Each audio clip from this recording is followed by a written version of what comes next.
บนโลกของเรามีสถานที่บางแห่งที่ดูสวยงามเงียบสงบหรือแปลกตาจนเหมือนไม่ใช่โลกของเรา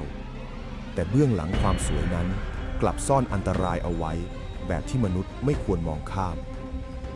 บางที่มีน้ำที่ฆ่าชีวิตสัตว์ได้บางที่อันตรายจากความเงียบบางที่เคยฆ่าคนเกือบทั้งหมู่บ้านบางที่เต็มไปด้วยงูและบางที่เหมือนนรกบนโลกนี่คือ5 สถานที่อันตรายบนโลกที่ถ้ามีโอกาสได้ไปจริงๆคุณยังจะกล้าเหยียบมันอยู่ไหมเรื่องที่1เลคเนทรอนทะเลสาบแห่งนี้ดูสวยงามราวกับอยู่บนดาวอีกดวงแต่มันกลับถูกขนานนามว่าทะเลสาบที่สามารถเปลี่ยนสิ่งมีชีวิตให้กลายเป็นหินที่นี่คือเลคเนทรอน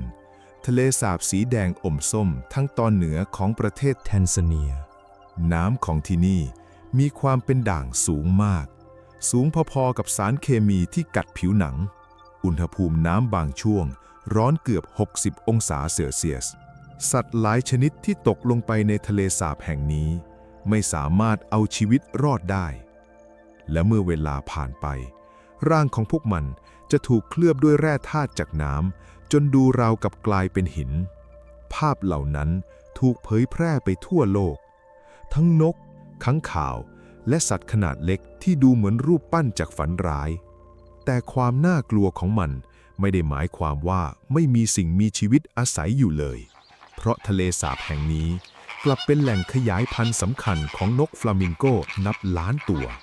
พวกมันสามารถอยู่รอดได้ในสภาพแวดล้อมที่สิ่งมีชีวิตอื่นแทบอยู่ไม่ได้นักวิทยาศาสตร์เชื่อว่าความเป็นด่างที่รุนแรงของน้ำช่วยป้องกันผู้ล่าได้โดยธรรมชาตินี่จึงเป็นหนึ่งในสถานที่ที่ทั้งอันตรายและน่าอัศจรรย์ที่สุดบนโลกและถ้าคุณต้องเดินเข้าไปใกล้ทะเลสาบแห่งนี้จริงๆคุณจะกล้าหรือเปล่าเรื่องที่2อาโอกิกาฮาระฟอเรสต์ป่าที่คุณกำลังจะได้ฟังต่อไปนี้ไม่ใช่ป่าธรรมดาเพราะที่นี่ถูกพูดถึงมานานว่าเป็นหนึ่งในป่าที่ลึกลับที่สุดในญี่ปุ่นป่าแห่งนี้มีชื่อว่าอาโอกิกาฮาระมันตั้งอยู่บริเวณเชิงภูเขาไฟฟูจิประเทศญี่ปุ่นถ้ามองจากด้านนอกที่นี่อาจดูเหมือนป่าธรรมชาติทั่วไปต้นไม้สูงอากาศเย็นพื้นดินปกคลุมด้วยรากไม้และหินภูเขาไฟแต่เมื่อเดินลึกเข้าไปบรรยากาศจะเริ่มเปลี่ยนไปอย่างน่าประหลาดใจเสียงจากโลกภายนอกค่อยๆหายไปไม่มีเสียงรถไม่มีเสียงผู้คนและบางช่วงแทบไม่มีแม้แต่เสียงนกสิ่งที่เหลืออยู่คือความเงียบที่กดทับทุกย่างก้าวเหมือนทั้งป่ากำลังจับตามองคุณอยู่อาโอกิกาฮาระเกิดขึ้นบนพื้นที่ลาวาเก่าจากการประทุของภูเขาไฟฟูจิเมื่อหลายร้อยปีก่อนพื้นดินของที่นี่จึงไม่เหมือนป่าทั่วไปมันเต็มไปด้วยหินลาวาแข็งโพรงถ้ำรอยแตกและรากไม้ที่บิดพันกันเหมือนกับดักธรรมชาติบางพื้นที่เดินยากมากเพราะพื้นไม่เรียบบางจุดดูเหมือนเป็นทางเดินแต่กลับพาเข้าไปลึกกว่าเดิมและนี่คือหนึ่งในเหตุผลที่ทำให้คนจำนวนมากรู้สึกว่าการเดินในป่าแห่งนี้เหมือนกำลังเดินอยู่ในเขาวงกตหลายคนที่เข้าไปในป่าอาโอกิกาฮาระมักใช้เชือกผูกไว้กับต้นไม้ตามทางที่เดินเพื่อให้รู้ว่าตัวเองเดินมาจากทางไหนเพราะถ้าหลงทางในป่าแห่งนี้การหาทางกลับออกมาอาจไม่ง่ายอย่างที่คิดต้นไม้ในอาโอกิกาฮาระขึ้นหนาแน่นมากบางจุดแสงแดดแทบส่องลงมาไม่ถึงพื้นเมื่อมองไปรอบๆทุกอย่างดูคล้ายกันไปหมดต้นไม้หินรากไม้และความมืดระหว่างลำต้นเมื่อคุณเดินวนอยู่ในนั้นนานพอคุณอาจเริ่มไม่แน่ใจว่าทางที่อยู่ข้างหน้าคือทางใหม่หรือทางเดิมที่คุณเคยผ่านไปแล้วสิ่งที่ทำให้ป่านี้น่ากลัวขึ้นไปอีกคือเรื่องเล่าเกี่ยวกับเข็มทิศมีคนเล่ากันว่าเข็มทิศในป่าอาโอกิกาฮาระอาจทำงานผิดปกติเพ เพราะหินภูเขาไฟในพื้นที่มีแร่ธาตุบางชนิดอยู่ แม้เรื่องนี้จะไม่ได้เกิดขึ้นทุกจุด แต่มันก็กลายเป็นส่วนหนึ่งของภาพจำที่ทำให้ผู้คนรู้สึกว่าป่าแห่งนี้ไม่เป็นมิตรกับผู้มาเยือน แต่อีกเหตุผลหนึ่งที่ทำให้อาโอกิกาฮาระถูกพูดถึงไปทั่วโลกไม่ใช่แค่เรื่องตำนานหรือความเงียบของป่าเท่านั้นแต่เป็นเพราะที่นี่เคยถูกเรียกว่าป่าแห่งการจากลาอาโอกิกาฮาระมีชื่อเสียงในด้านมืดเพราะมีผู้คนจำนวนหนึ่งเดินทางเข้ามาที่นี่ในช่วงเวลาที่ชีวิตเต็มไปด้วยความสิ้นหวังบางคนไม่ได้เข้ามาเพื่อท่องเที่ยวบางคนไม่ได้เข้ามาเพื่อพิสูจน์ความกล้าแต่เข้ามาเพื่อหลีกหนีจากความเจ็บปวดที่ไม่มีใครมองเห็นด้วยความเงียบความลึกและบรรยากาศที่แยกขาดจากโลกภายนอกป่าแห่งนี้จึงกลายเป็นสถานที่ที่ถูกเชื่อมโยงกับการจบชีวิตของผู้คนจำนวนมากตามทางเข้าบางจุดจึงมีป้ายเตือนจากเจ้าหน้าที่เขียนข้อความให้ผู้ที่กำลังสิ้นหวังหยุดคิดอีกครั้งนึกถึงครอบครัวและขอความช่วยเหลือก่อนจะตัดสินใจทำอะไรที่ไม่สามารถย้อนกลับได้นี่คือด้านที่เศร้าที่สุดของอาโอกิกาฮาระเพราะเบื้องหลังเรื่องเล่าลึกลับเบื้องหลังความน่ากลัวและเบื้องหลังชื่อเสียงของป่าแห่งนี้มีชีวิตจริงมีครอบครัวจริงและมีความเจ็บปวดจริงซ่อนอยู่ดังนั้นอาโอกิกาฮาระจึงไม่ใช่แค่ป่าที่น่ากลัวแต่มันเป็นสถานที่ที่สะท้อนให้เห็นว่าบางครั้งสิ่งที่อันตรายที่สุดอาจไม่ใช่ป่าไม่ใช่ความมืดและไม่ใช่ตำนานแต่อาจเป็นความสิ้นหวังที่อยู่ในใจของมนุษย์เองเรื่องที่ 3 เลคไนโอสทะเลสาบแห่งนี้ดูเงียบสวยและไม่มีอะไรน่ากลัวแต่มันเคยฆ่าคนเกือบทั้งหมู่บ้านโดยแทบไม่มีเสียงไม่มีไฟไม่มีคลื่นยักษ์และไม่มีสัตว์ร้ายโผล่ออกมาเลยที่นี่คือเลคไนโอสทะเลสาบภูเขาไฟทางตะวันตกเฉียงเหนือของประเทศแคเมรูนคืนวันที่ 21 สิงหาคม ปี 1986 ชาวบ้านรอบทะเลสาบใช้ชีวิตเหมือนคืนปกติบางคนนอนหลับบางคนอยู่ในบ้านสัตว์เลี้ยงอยู่ตามคอกแต่กลางดึกคืนนั้นบางอย่างที่มองไม่เห็นเริ่มไหลออกมาจากทะเลสาบมันคือก๊าซคาร์บอนไดออกไซด์จำนวนมหาศาลที่สะสมอยู่ใต้ก้นทะเลสาบมานานและเมื่อมันถูกปล่อยออกมาก๊าซนี้ไม่ได้ลอยหายขึ้นฟ้าเหมือนควันทั่วไปเพราะมันหนักกว่าอากาศมันจึงค่อยๆไหลลงมาตามหุบเขาเหมือนหมอกมรณะที่มองแทบไม่เห็นมันเคลื่อนผ่านหมู่บ้านผ่านบ้านเรือนผ่านคอกสัตว์และแทนที่ออกซิเจนในอากาศคนที่สูดมันเข้าไปไม่ได้รู้ตัวว่ากำลังถูกฆ่าหลายคนหมดสติทันทีหลายคนเสียชีวิตในขณะหลับวัวแพะนกแมลงล้มตายเกลื่อนพื้นที่เช้าวันต่อมาหมู่บ้านรอบทะเลสาบเงียบผิดปกติไม่มีเสียงคนไม่มีเสียงสัตว์มีเพียงร่างของผู้คนและสัตว์เลี้ยงนอนนิ่งอยู่ตามพื้นภัยพิบัติครั้งนั้นฆ่าชีวิตผู้คนไปประมาณ 1,746 คนและสัตว์เลี้ยงอีกราว 3,567 ตัวนักวิทยาศาสตร์เรียกเหตุการณ์นี้ว่า Limnic Eruption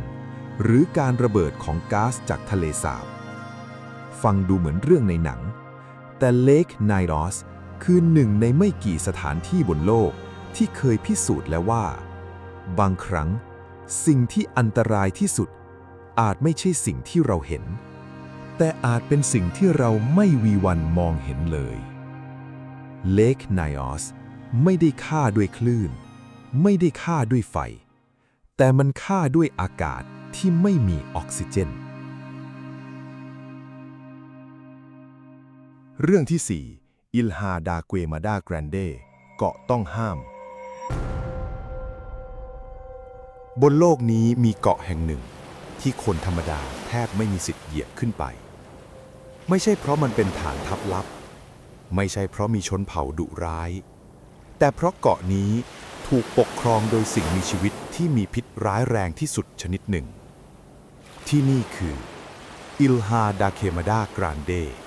หรือที่หลายคนเรียกว่าเกาะงู ตั้งอยู่ห่างจากชายฝั่งรัฐเซาเปาโลประเทศบราซิล มองจากระยะไกลมันก็เหมือนเกาะเขียวๆกลางทะเลทั่วไป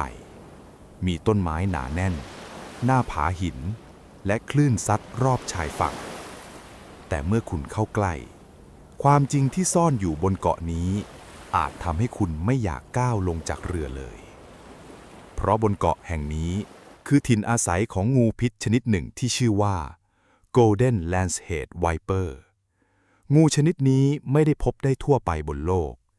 มันแทบจะมีอยู่เฉพาะบนเกาะนี้เท่านั้น เล่ากันว่าในอดีตเกาะนี้เคยเชื่อมต่อกับแผ่นดินใหญ่ แต่เมื่อระดับน้ำทะเลสูงขึ้นพื้นที่ถูกตัดขาดสัตว์หลายชนิดติดอยู่บนเกาะรวมถึงบรรพบุรุษของงูเหล่านี้ เมื่อเวลาผ่านไปงูที่ถูกทิ้งไว้บนเกาะต้องปรับตัวเพื่อเอาชีวิตรอดพวกมันไม่มีเหยื่อบนพื้นดินมากนักจึงหันไปล่านกที่แวะพักบนเกาะและเพื่อไม่ให้เหยื่อบินหนีไปได้พิษของมันจึงวิวัฒนาการให้รุนแรงและออกฤทธิ์เร็วนี่คือเหตุผลที่ Golden Lancehead กลายเป็นหนึ่งในงูพิษที่น่ากลัวที่สุดในโลกว่ากันว่าพิษของมันสามารถทำให้เลือดแข็งตัวผิดปกติทำลายเนื้อเยื่อและหากไม่ได้รับการรักษาอาจเป็นอันตรายถึงชีวิตปัจจุบันรัฐบาลบราซิลจำกัดการเข้าถึงเกาะนี้อย่างเข้มงวดคนทั่วไปไม่ได้รับอนุญาตให้ขึ้นไปมีเพียงนักวิจัยหรือเจ้าหน้าที่ที่ได้รับอนุญาตเท่านั้นที่สามารถเข้าไปได้ภายใต้การควบคุม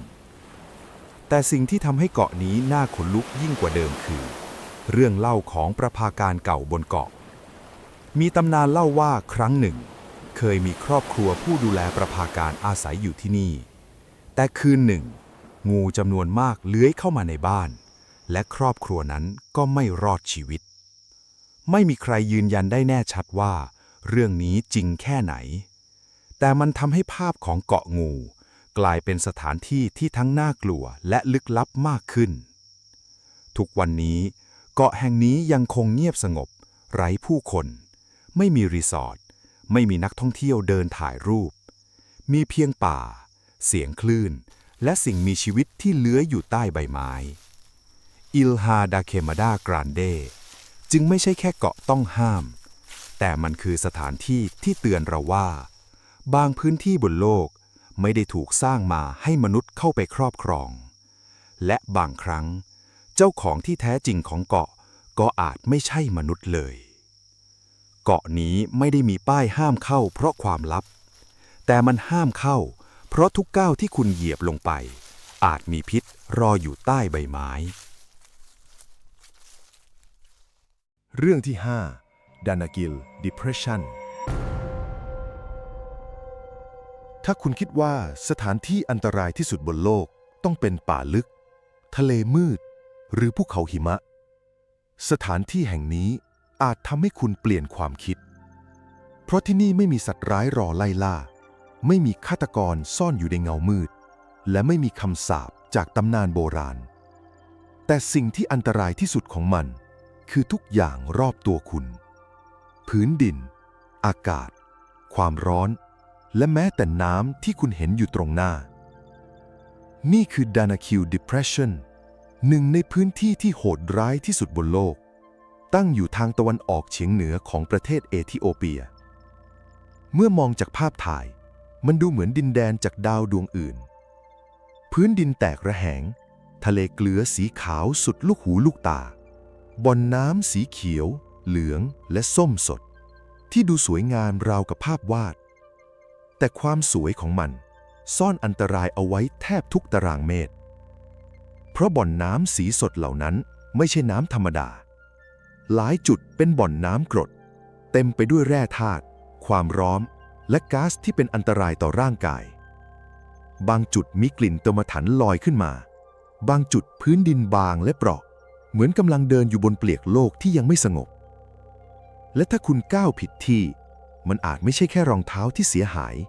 แต่อาจเป็นชีวิตของคุณ Danakil Depression ยังขึ้นชื่อเรื่องความร้อนสุดขั้วอุณหภูมิในบางช่วงสามารถพุ่งสูงจนร่างกายมนุษย์รับไหวได้ยากกลางวันร้อนเหมือนถูกเผาอากาศแห้งน้ำหายากและร่มเงาแทบไม่มีนี่คือสถานที่ที่แม้แต่การยืนเฉยๆก็เหมือนร่างกายกำลังถูกทดสอบแต่สิ่งที่น่าทึ่งคือท่ามกลางดินแดนที่ดูเหมือนไม่ควรมีใครอยู่ได้ก็ยังมีผู้คนอาศัยและทำงานอยู่ที่นี่ชาวอาฟาเดินทางผ่านพื้นที่นี้มานานพวกเขาขุดเกลือจากพื้นดินตัดเป็นก้อนและขนมันข้ามทะเลทรายด้วยคาราวานอูฐในสายตาของคนภายนอกที่นี่อาจดูเหมือนนรกแต่สำหรับพวกเขามันคือบ้านคือเส้นทางและคือชีวิตที่สืบต่อกันมาหลายรุ่น Danakil Depression จึงไม่ใช่แค่สถานที่อันตรายแต่มันคือเครื่องเตือนใจว่าโลกของเรายังมีบางมุมที่สวยงามโหดร้ายและไม่เคยอ่อนข้อให้มนุษย์เลยเพราะที่นี่คุณไม่ได้ต่อสู้กับสิ่งมีชีวิตแต่คุณกำลังต่อสู้กับโลกทั้งใบบางคนเรียกที่นี่ว่านรกบนโลกบางคนเรียกมันว่าสิ่งมหัศจรรย์ของธรรมชาติแล้วคุณล่ะคุณอยากไปเห็นด้วยตาตัวเองหรือแค่ดูผ่านหน้าจอก็พอแล้วแล้วก็จบกันไปกับเรื่องเล่า 5 สถานที่อันตรายถ้าชอบช่วยกดไลค์กดติดตามเพื่อเป็นกำลังใจด้วยนะครับเจอกันใหม่ตอนหน้าครับขอบพระคุณมากครับ